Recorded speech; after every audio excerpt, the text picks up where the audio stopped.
দর্শক, আপনাদেরকে আজকে একটা আজব জিনিস দেখাবো। পুরো ভিডিওটা দেখতে থাকুন। দেখুন এই মেয়েটা এর ভেতরে পপকর্ন দিচ্ছে, অর্থাৎ ভুট্টা।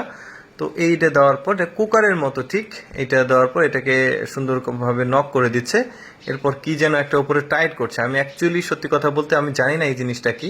তারপরে এটাকে একটা সুন্দর চুলার মতো তৈরি করেছে। এর নিচে আগুন দিল, আগুন দিয়ে এটাকে ঘোরাবে। ঘোরানোর পর ভেতরে পপকর্নটা কি অবস্থা হয় সেটা আমরা দেখব। তো এটা দিয়ে কিন্তু অনেক কিছু তৈরি করবে মেয়েটা, সবগুলোই আমরা দেখবো। চুলাটা বন্ধ করে দিল, প্রথমে পপকর্ন তৈরি করবে, তারপরে আরো অনেক কিছু তৈরি করবে, সবগুলো আমরা দেখবো। দেখতে পাচ্ছেন এই যে এখন একটা বিকট শব্দ হবে, কিন্তু এর ভেতরে বাস্ট হবার মতো একটা শব্দ হবে। দেখুন শব্দটা শুনুন। এই যে এই শব্দ হলো, একটু ধোঁয়া বের হলো। দেখুন এতটুকু একটা জিনিসের মধ্যে কি পরিমাণ মানে পপকর্ন তৈরি হয়েছে। দেখুন পুরো একটা মানে ডিশ ভর্তি হয়ে যাবে। এতটুকু একটা জিনিসের মধ্যে এতগুলো পপকর্ন তৈরি হয়ে গেছে। পপকর্নগুলো কিন্তু দেখতেও বেশ সুন্দর, অনেক ফুলেছে। চলুন আরো একটা কিছু দেখি, এবার কি তৈরি করছে সেটা দেখি। এর ভিতরে এবার চাল দিচ্ছে, চাল সম্ভবত মুড়ি তৈরি করবে। তো এতটুকু একটা জিনিসের মধ্যে কতগুলো মুড়ি তৈরি হয় সেটা আমরা দেখব। চাল দেওয়া শেষ, এখন এটাকে নক করে দেওয়া হচ্ছে। লক করার পর এটাকে এই যে ছোট যে চুলার মতো আছে ওইটা নিয়ে আসবে। এই যে সুন্দর করে পেঁচিয়ে লক করে দিচ্ছে, এখানে একটা নাট ছিল। এরপরে এই যে চুলার উপরে দিল, এবার আগুন দেবে। মানে এইরকম কোনো কিছু, মানে অদ্ভুত রকমের কোনো কিছু আমি কিন্তু প্রথম দেখলাম, এর আগে দেখিনি। এই যে এটাকে ঘোরাচ্ছে, এটার সঙ্গে কিন্তু একটা মিটার আছে। এই মিটারটা আসলে বলে দেয় যে কতটুকু কি পরিমাণ মানে হচ্ছে, সেটাও কিন্তু সংকেত দিয়ে দেয়। এই যে দেখতে পাচ্ছেন মিটারের কথাও বললো। এবার এটাকে খুলবে। এই যে খোলার সময় কিন্তু একটা বিকট শব্দ হয়, বাস্ট হয়ে যাওয়ার মতো। এই জন্য আর কি মূলত এই কাভারটা সম্ভবত, একটা শব্দটা শুনি।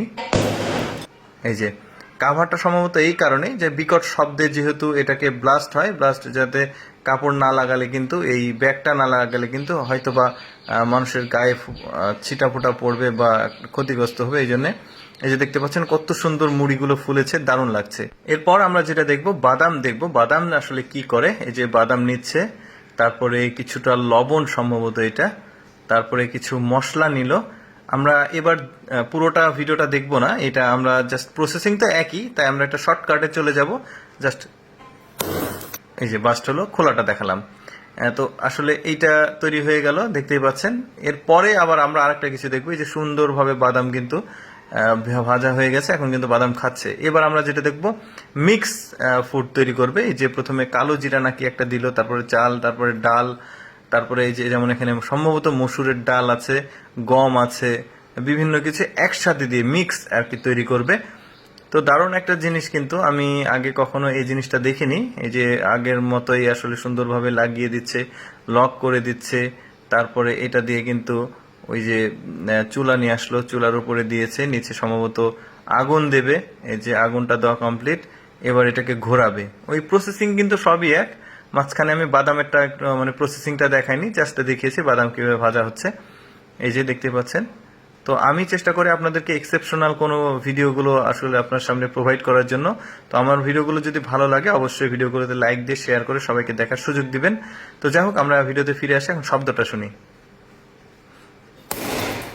এই যে ব্লাস্ট হওয়ার শব্দটা হলো, আসলে ওই ব্লাস্ট হচ্ছে এই কারণে এই ব্যাগটা ইউজ করা হচ্ছে, যাতে ব্লাস্ট হয়ে মানে গায়ে কোনো ক্ষতিগ্রস্ত মানে ক্ষতি না হয়, এর জন্য আর কি। তো এই যে মিক্স ফুড এই যে হয়ে গেল মোটামুটি, দারুণ একটা জিনিস। ধন্যবাদ সবাইকে এই ভিডিওটা দেখার জন্য।